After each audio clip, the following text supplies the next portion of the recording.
Hello and welcome to the video. This is the next installment of my wedding prep series where I was sharing some of the craft projects I did in the run-up to my wedding. This next one is going to be a big one that took months and months of work, but boy was it worth it.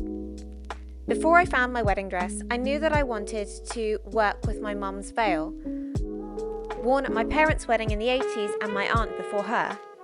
However, I wanted to make it my own and make it fit in with the vision for my own look. There were a few holes in it from its previous wears that could do with being disguised. Therefore, to match the table decorations that I showed you in a previous video, you'll find a link to that in the top corner, and other bits that I was making for the wedding, I figured some extra flowers wouldn't go amiss on my veil. The plan was to create a few full flowers and a scattering of petals to look like the veil had caught them blowing in the wind. They would be most heavy in the centre back and working in a non-symmetrical way, trying to fade them out up the sides of the veil so that a few could be seen from the front as well.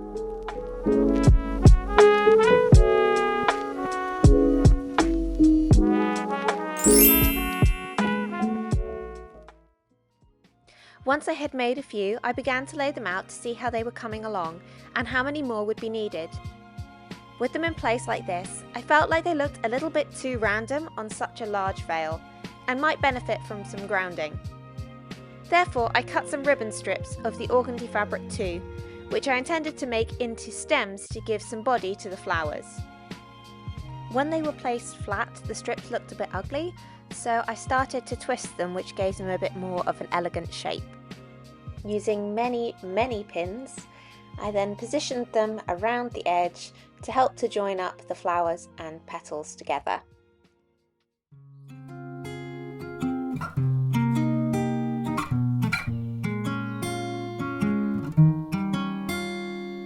I've been around, but I can't get you out of my head.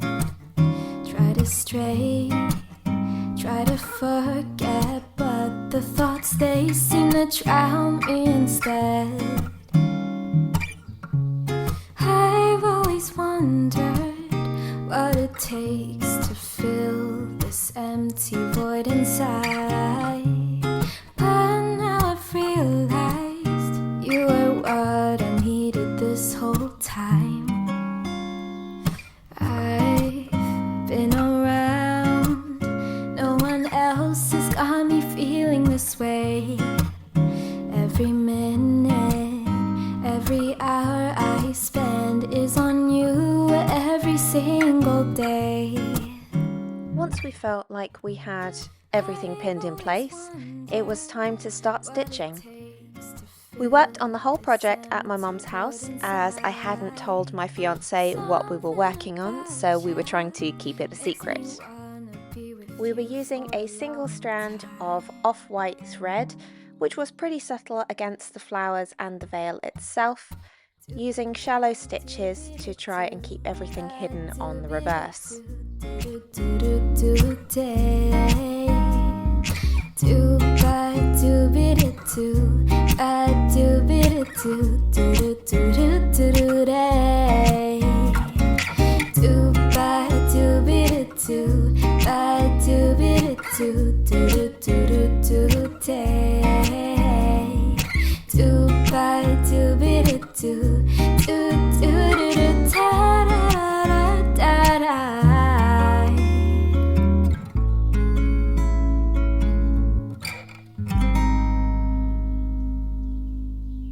The veil itself also didn't have a comb.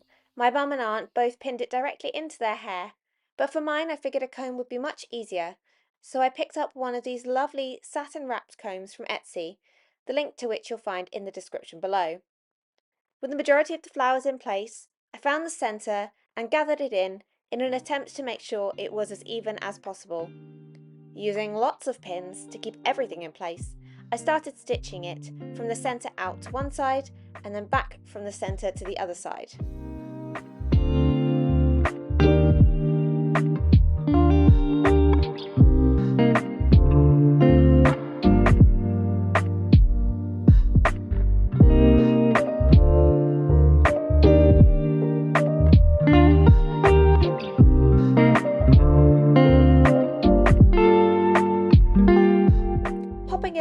jeans, I really liked the way that the flowers came up and faded out towards the sides.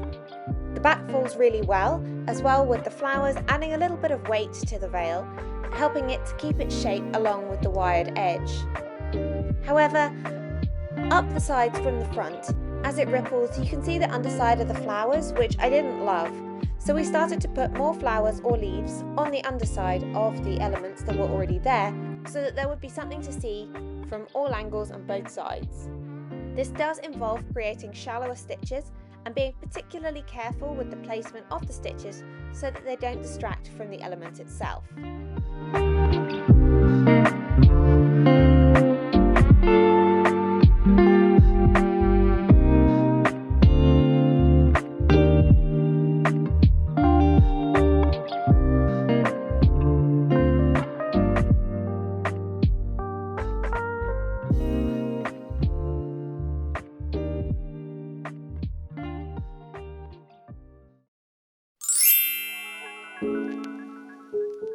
On reflection, the veil was a lot of work, but I would absolutely do it all over again. I personally loved wearing a family heirloom piece, and the fact that we could make it work with my dress was so satisfying. The stems really helped to modernise the wire edge of the veil, taking it from feeling classically 80s to something that sat much better with my wedding gown. I feel that the veil itself softened up the look of my gown for the whole day, so I could take off the veil for the evening and be in full shiny party mode. My bridesmaids and photographer had great fun with the veil, messing around with it to get some lovely movement shots. I feel it really came into its own when we had the photos done in the meadow at our venue, where it looks very much at home amongst the Mayflowers. That's all for this project. I hope that you have found something to inspire you here if you're trying a project of your own, and I look forward to seeing you in the next video. Bye for now.